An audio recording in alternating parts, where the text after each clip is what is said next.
কখনো কখনো খুব দূরে যাওয়ার দরকার হয় না। আমাদের রাজ্যের ঠিক পাশেই লুকিয়ে আছে এমন কিছু জায়গা যার সৌন্দর্য চোখে না দেখলে বিশ্বাস করা কঠিন।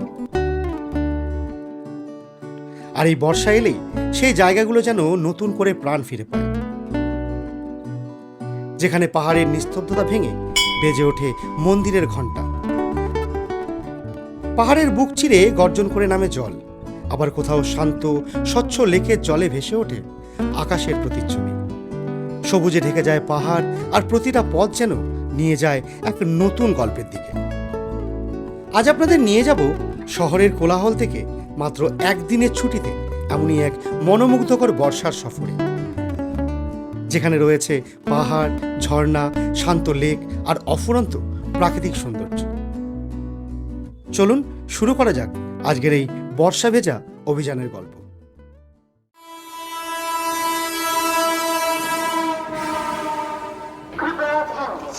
गाड़ी संख्या 2238 black diamond superfast express Howrah से चलकर धनबाद को जाने वाली गाड़ी कुछ ही समय में प्लेटफॉर्म क्रमांक 1 पर आ रही। হ্যালো বন্ধুরা, সফর সঙ্গীর আরেকটা নতুন ভিডিওতে আপনাদের সবাইকে স্বাগত। বন্ধুরা, আজকে আমার দিনটা শুরু হলো একেবারে একটা বৃষ্টি ভেজা সকাল দিয়ে। আর এই বৃষ্টি মাথায় নিয়ে কিন্তু আজকে আমি চলেছি একদিনের জন্য দারুণ একটা ট্যুর প্ল্যান করতে। যেমনটা আপনারা ভিডিওর ইন্ট্রোতেই শুনেছেন, আমি কিন্তু চলেছি আজকে আমাদের পার্শ্ববর্তী রাজ্য ঝাড়খণ্ডের বেশ কয়েকটা ট্যুরিস্ট ডেস্টিনেশন ঘুরে দেখতে, যেটা কিন্তু আমরা ঘুরে দেখব একেবারে একদিনের মধ্যে। এই মুহূর্তে আমি রয়েছি বর্ধমান স্টেশনে, আর এখান থেকে কিন্তু আমি আমার জার্নিটা স্টার্ট করব। আজকে যে গাড়িতে আমি জার্নি করছি সে গাড়িটা হচ্ছে 22387 Howrah to Dhanbad black diamond express. যে গাড়িটা সকাল 6:15-তে হাওড়া থেকে ছেড়ে সকাল 11:18-তে পৌঁছে যায় ধানবাদে। আর বর্ধমানে ঢোকার টাইম হচ্ছে সকাল 7:50।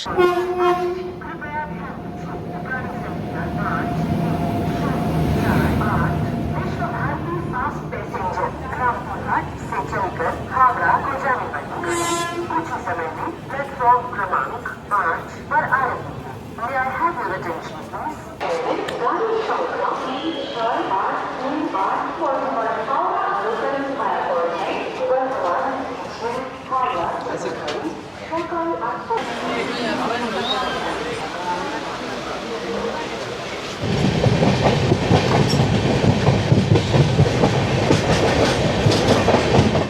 তো বন্ধুরা, যেমনটা দেখলেন আমি কিন্তু চেপে পড়েছি এই Howrah to Dhanbad black diamond এক্সপ্রেসে। আর যেমনটা আপনাদের আগেই বলেছি, গাড়িটার নাম্বার হচ্ছে 22387। আর এই গাড়িটা কিন্তু প্রতিদিন সকাল 6:15-তে হাওড়া থেকে ছাড়ে এবং সকাল 11:15 থেকে 18 নাগাদ টাইম হচ্ছে এখানে ধানবাদের পৌঁছানো। আর বর্তমানে গাড়িটার টাইম ছিল সকাল 7:48, 2 মিনিটে হল্ট দিয়ে 7:50 ছাড়ার কথা ছিল।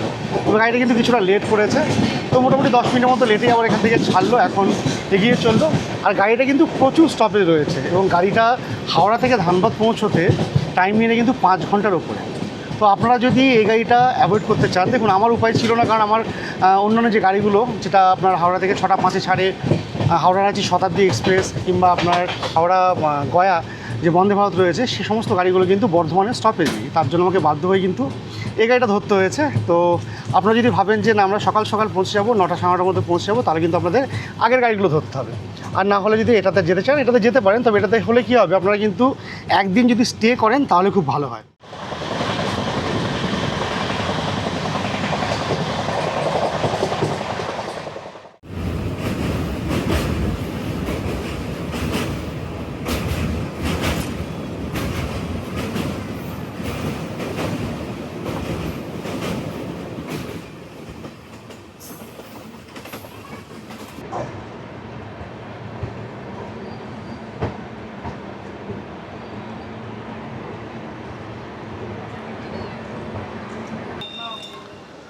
বন্ধুরা, ঘড়িতে সময় হচ্ছে 11:00, আর আমরা কিন্তু এই মুহূর্তে এসে পৌঁছে গেছি ধানবাদ জাংশনে। আর এবার কিন্তু এখান থেকে আমাদের মেন ট্যুরটা শুরু হবে। এখান থেকে আমরা বাইরে বেরিয়ে যাব, আর সেখান থেকে কিন্তু গাড়ি ধরে চলবে আমাদের আজকে সম্পূর্ণ একদিনের ট্যুর। চলুন প্রথমে আস্তে আস্তে বাইরের দিকে বেরোই। এটা সম্ভবত দিয়েছে প্ল্যাটফর্ম নাম্বার 2-তে।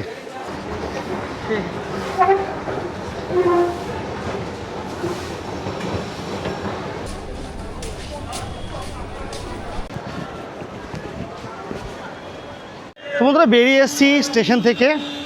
আর বেরিয়ে কিন্তু আমরা এখান থেকে এখন গাড়ির খোঁজ করব, তবে গাড়ির খোঁজ আপনাদের করতে হবে না, বেরোনোর পরে কিন্তু আপনাদের সব ছেঁকে ধরবে। এখানে প্রচুর মানে যারা গাড়ির ড্রাইভার রয়েছে তারা কিন্তু আমাদের ছেঁকে ধরবে। এদের আমার স্টেশন থেকে বাইরে বেরিয়ে এসেছি, আর এদিকটাতে এদের এটা হচ্ছে ট্যাক্সি স্ট্যান্ড, সামনে টোটো কিছু রয়েছে, আর ওই দিকটা রয়েছে অটো স্ট্যান্ড।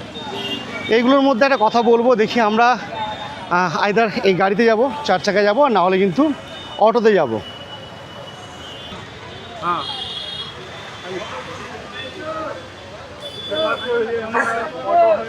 তো বন্ধুরা আমরা কিন্তু যাচ্ছি এখন অটোতে।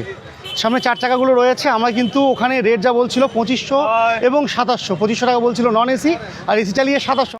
তো বন্ধুরা আমাদের কিন্তু এই ট্যুরটা রয়েছে, আজকে আমরা কিন্তু একদিনে এই 4টে স্পট ভিজিট করব, যার মধ্যে কিন্তু রয়েছে তোপচাচি, আর যেটা তোপচাচি ড্যাম রয়েছে, তার পাশাপাশি কিন্তু আমরা যাবো ভাটিন্ডা ওয়াটারফলসে, রামরাজ মন্দিরে যাব, এবং আরও কয়েকটা স্পট এনারা বললেন সেগুলো ঘুরবো। আর যদি সময় আমরা পাই তাহলে কিন্তু আমরা যাবো উসরি ওয়াটারফলসে, আর যদি সময় না করতে পারি তাহলে কিন্তু আমরা সেটা আজকে স্কিপ করে দেবো। চলুন আপাতত এখান থেকে রওনা দেওয়া যাক, সময় কিন্তু হয়ে গেছে প্রায় 11:30।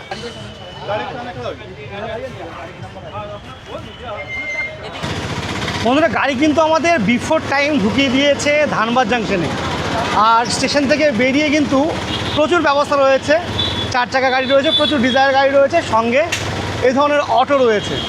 আপাতত আমরা কিন্তু প্রথম স্পট ভিজিট করব ভাটিন্ডা ওয়াটারফলস। উনি প্রায় 4 থেকে 5খানা স্পট আমাদের ভিজিট করাবেন, তার মধ্যে প্রথম স্পট হচ্ছে আমাদের ভাটিন্ডা ওয়াটারফলস। যদিও যেতে যেতে আরও 2-1টা স্পট ভিজিট করানো হবে, তবে সেগুলো কিন্তু মেন স্পটের মধ্যে পড়ছে না।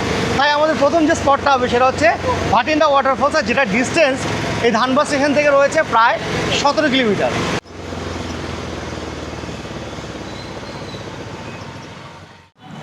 স্টেশন থেকে ওই প্রায় 1 কিলোমিটার দূরে এসে এবার কিন্তু আমরা একটু চা ব্রেক নিচ্ছি, কারণ সকাল থেকে সেভাবে চাটা কিছু খাওয়া হয়নি, টিফিন করা হয়নি। তাই একটা চায়ের দোকান রয়েছে, ড্রাইভার সাহেব কিন্তু এখানে নামালো, চা খেয়ে আবার এগিয়ে যাব। সকাল থেকে কিন্তু সেভাবে চা ব্রেকফাস্ট কিছুই করা হয়নি। ধানবাদ স্টেশন থেকে বেরিয়ে এখানে একদম কয়লার আঁচে কিন্তু চা করা হচ্ছে। এভাবে বড় কাপ দিল, জানি না দাম কত নেবে বলতে পারছি না, 10 টাকা হবে হয়তো হবে। নিলাম একটা করে চা, 3 জন রয়েছে, 2 জন আমরা আর ড্রাইভার সাহেব, 3 জন কিন্তু 3 কাপ চা নিলাম। আর বেশ সুন্দর একটা ধোঁয়া ধোঁয়া গন্ধ রয়েছে। দেখুন এখানে কিন্তু পুরোপুরি মাটির ভাঁড়েই চাটা করা হচ্ছে, আমার একটা তন্দুরি চায়ের ফ্লেভার কিন্তু রয়েছে চায়ে, আর ওই ধরনের মাটির ভাঁড়ে চাগুলো সার্ভ করা হচ্ছে।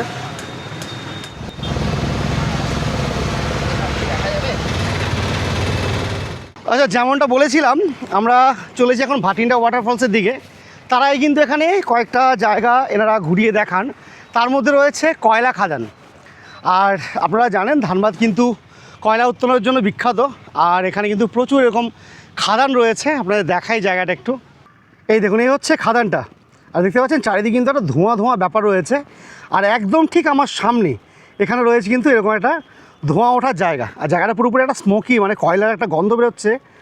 আর এই হচ্ছে দেখুন জায়গাটা পুরো অনেকটা বড় এরিয়া জুড়ে এই খাদানটা।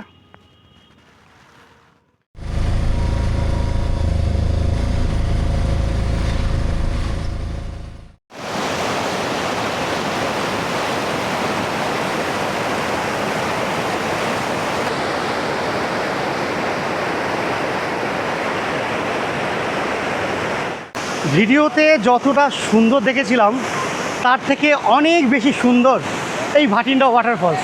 এই মুহূর্তে আমরা এসে দাঁড়িয়েছি ভাটিন্ডা ওয়াটারফলসের সামনে, আর এটা কিন্তু ঝাড়খণ্ডের ধানবাদ ট্যুরের একটা বেস্ট আকর্ষণীয় জায়গা। দেখতে পাচ্ছেন এই ভরা বর্ষায় কিন্তু পুরো ফুলে ফেপে উঠেছে এই ভাটিন্ডা ওয়াটারফলস। আর ইতিমধ্যে কিন্তু আবার বৃষ্টি শুরু হয়ে গেছে, সকাল থেকে আমরা বৃষ্টি পাইনি, তবে এই মুহূর্তে কিন্তু আবার বৃষ্টি শুরু হয়ে গেছে। যেহেতু বর্ষার টাইম, আপনারা যদি বর্ষায় আসেন আপনারা কিন্তু এই ধরনের একদম ভিউ পাবেন সমস্ত ধানবাদে যে কটা ওয়াটারফলস রয়েছে, আর চারিদিকে কিন্তু পুরোপুরি সবুজ প্রাকৃতিক পরিবেশ, দারুণ লাগছে জায়গাটা।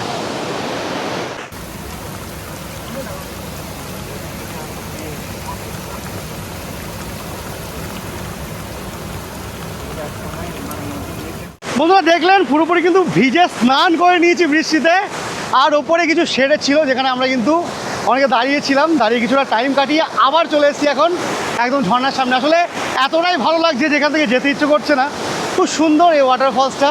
আর বর্ষা এলে কিন্তু আপনারা এই সুন্দর ঝর্ণার রূপটা দেখতে পাবেন, একেবারে কিন্তু ভরার, আর চারিদিকটা একদম সবুজ।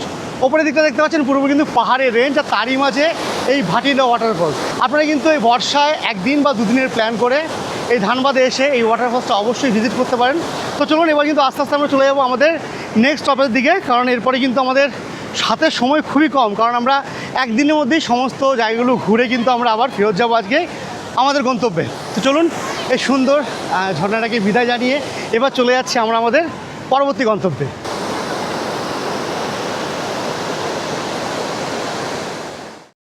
অসাধারণ সুন্দর এই ভাটিন্ডা ওয়াটারফলস। আমরা কিন্তু ওখানে পৌঁছানোর পরে ওয়েদারটা কিছুটা ঠিক ছিল, প্রথমে ভাগ্যে ড্রোনটা কিছুটা টাইম উড়িয়ে নিয়েছিলাম, তারপরে কিন্তু ওখানে শুরু হয়ে গেল বৃষ্টি। আর আপনারা দেখলেন কিন্তু বৃষ্টিটা অনেকটা সময় ধরে হলো, আমাদের বেশ কিছুটা সময় এখানে নষ্ট হলো। তো তারপরে আরও কিছুক্ষণ সময় ওখানে কাটিয়ে আমরা কিন্তু এখন চলেছি আমাদের পরবর্তী গন্তব্য। আর এখন কিন্তু আমাদের দুটো স্পট বাকি রয়েছে। এক হচ্ছে এখানকার আরেকটা দর্শনীয় জায়গা, যেটা হচ্ছে তোপচাচি লেক, সেটা তো আমরা অবশ্যই ভিজিট করব। তবে তার আগে এখানে একটা নতুন মন্দির হয়েছে, যেটা হচ্ছে রামরাজ মন্দির, ভগবান শ্রী রামচন্দ্রের এই মন্দিরটা, সেটা আমরা দেখবো, যেটা এখান থেকে ডিস্টেন্স কিন্তু প্রায় 40 কিলোমিটারের কাছাকাছি।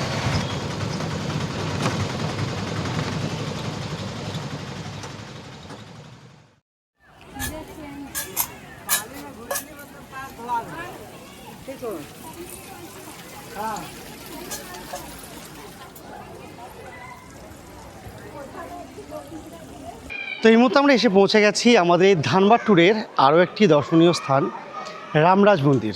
এই মন্দিরটা কিন্তু এই ধানবাদ ট্যুরের মধ্যে আপনারা ভিজিট করতে পারেন, যেটা আমরা কিন্তু এখন এসেছি ভাটিন্ডা ওয়াটারফলস থেকে, এখানে এসে পৌঁছেছি।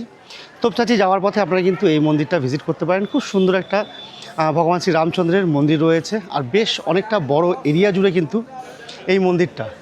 এটা হচ্ছে মেন মন্দির, আর এই টোটাল জায়গাটা কিন্তু খুব সুন্দর করে চারিদিকে আবার মানে মন্দিরের বিভিন্ন সারি রয়েছে, প্রচুর কটা মন্দির দেখতে পাচ্ছি আমি এখানে। এই দেখুন, এটা তো হচ্ছে প্রথম কথা, এটা তো হচ্ছে মেন মন্দির, তার পাশাপাশি কিন্তু আরও একটা দুটো, এদিকে একটা আরও প্রচুর মন্দির রয়েছে। আমি জাস্ট দেখিনি এগুলো কী কী মন্দির রয়েছে। আর এই জায়গাটা এলে কিন্তু আপনাদের মনটা অনেকটাই শান্ত হয়ে যাবে, খুব সুন্দর একটা শান্ত পরিবেশ। প্রচুর ভক্তরা কিন্তু এখানে এসে আপাতত দর্শন করছেন, যদি এখন মন্দিরের যে মেন গেট সেটা বন্ধ রয়েছে। এখানকার টাইমিং কী রয়েছে একটু আমি দেখে নিই, চলুন মন্দিরের ভেতরটার দিকে যাওয়া যাক। এই দেখুন, এটা হচ্ছে মেন মন্দির, আর এখন কিন্তু মেন মন্দির বন্ধ রয়েছে। এখানে দেখতে পাচ্ছি দুপুর 12টা 45-এর পরে কিন্তু মন্দির বন্ধ থাকে, আবার 3টের সময় খুলবে। আর যেহেতু এখন ঘড়িতে সময় হচ্ছে দুপুর 2টো দেখতে পাচ্ছেন, এখন কিন্তু মন্দিরের গর্ভগৃহ বন্ধ রয়েছে। আর এটা হচ্ছে মেন মন্দিরের পুরো পরিসরটা, কি সুন্দর লাগছে দেখুন। এখানে একটা বেশ সুন্দরভাবে জায়গা করা আছে, যেখানে কিন্তু মানুষজন বসে রয়েছেন। আর এই দেখুন, এ হচ্ছে মন্দিরের অংশটা। তো বন্ধুরা, এটা হচ্ছে মেন মন্দিরটা, অর্থাৎ রাম মন্দিরের। এখানে কিন্তু মাতা সীতা এবং রামচন্দ্রের মূর্তি রয়েছে। এটা হচ্ছে মেন রাম মন্দির, আর এর পাশাপাশি বেশ কিছু মন্দির আমরা দেখতে পাচ্ছি। দেখুন, এখানে একটা মন্দির রয়েছে, এটা কিন্তু হচ্ছে রাধা কৃষ্ণের মন্দির। এর পাশাপাশি এর উল্টো দিকে যে মন্দিরটা রয়েছে, এটা হচ্ছে শিবলিঙ্গের মন্দির। পরপর ওখানে আরেকটা মন্দির রয়েছে দেখুন, সেটা হচ্ছে শিব পার্বতীর মন্দির। এদিকে হচ্ছে গণেশজির মন্দির, আর ঠিক এইখানটাতে এটা হচ্ছে হনুমানজির মন্দির। দেখুন, একদম পরপর কিন্তু এইভাবে সব মন্দিরগুলো সাজানো। একদম হনুমানজির মন্দিরের সামনেই কিন্তু রয়েছে রাম সীতার মন্দির। তো বন্ধুরা, যেহেতু এই মন্দির কিন্তু বেলা 3টের আগে আর খুলবে না, তাই আমরা কিন্তু আর এখানে থাকবো না। আমরা কিন্তু চলে যাব আমাদের পরবর্তী গন্তব্যের দিকে, কারণ আমরা আজকেই যেহেতু একদিনে ট্যুর করে ফেরত যাব, তাই কিন্তু আমরা এখন আপাতত এখান থেকে চলে যাব তোপচাচি লেকের দিকে। আর যেমনটা আপনাদের বলেছি, এটা হচ্ছে মেন রামচন্দ্রের মন্দির। এই মন্দিরটা কিন্তু মোটামুটি বছর 8 আগে এখানে প্রতিষ্ঠা হয়েছিল। তখন থেকে কিন্তু মোটামুটি মন্দিরটা বেশ জনপ্রিয়। এখানকার যারা যারা ধানবাদে ট্যুরে আসেন তারা কিন্তু এই মন্দিরটা অবশ্যই ভিজিট করেন। তো চলুন আপাতত আমরা এখান থেকে বেরিয়ে যাবো, আস্তে আস্তে বাইরের দিকে যাই আমাদের পরবর্তী ডেস্টিনেশনের দিকে।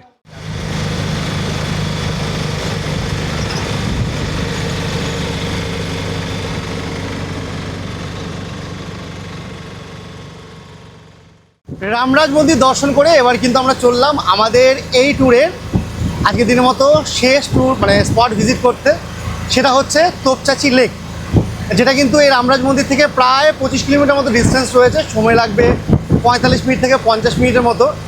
আর আমরা যেহেতু আজকেই আবার ব্যাক করে যাব, এবং আমাদের বিকেলেই গাড়ি রয়েছে, যে ব্ল্যাক ডায়মন্ড আমরা এসেছিলাম সেই গাড়িতেই রিটার্ন করব, তাই কিন্তু আমরা একটু হুটোপুটি করে স্পটগুলো ভিজিট করছি। আপনারা যদি একদিন এখানে থেকে এই ট্যুরগুলো করতে চান তাহলে সবচেয়ে ভালো হয়। এর সঙ্গে কিন্তু আপনারা উসিটাও কভার করতে পারবেন, এর পাশাপাশি আরও বেশ কিছু জায়গা রয়েছে, সেগুলো কিন্তু আপনারা ঘুরে দেখতে পারবেন।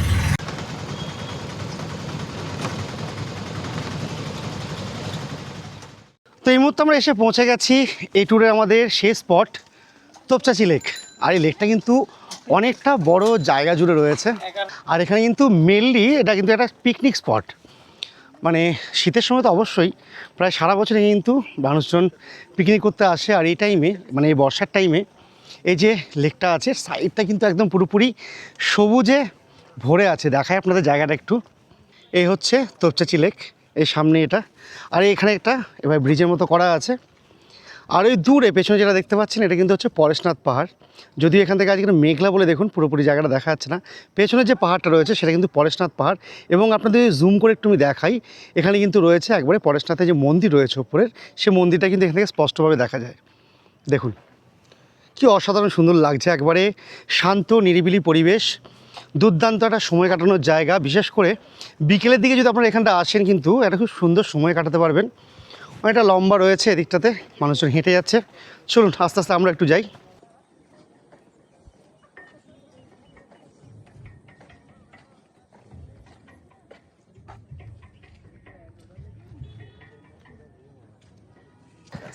এই দেখুন এটা হচ্ছে লেকের একদম এন্ট্রি পয়েন্ট। আর আমরা কিন্তু একদম ঘুরে এলাম এই যে ব্রিজটা আছে, মানে ব্যারেজটা রয়েছে তার উপর দিয়ে অনেকটা ভেতরে ঘুরে এলাম। আর এখানে দেখুন পুরোপুরি একদম এই যে লেকটা বরাবর কিন্তু পাশে একটা রাস্তা চলে গেছে, বেশ সুন্দর লাগছে রাস্তাটা। আর ওপরে ওখানে একটা দেখতে পাচ্ছি বজরংবলী মন্দির রয়েছে। আপনার হাতে সময় থাকলে আপনারা কিন্তু ভিজিট করতে পারেন জায়গাটা।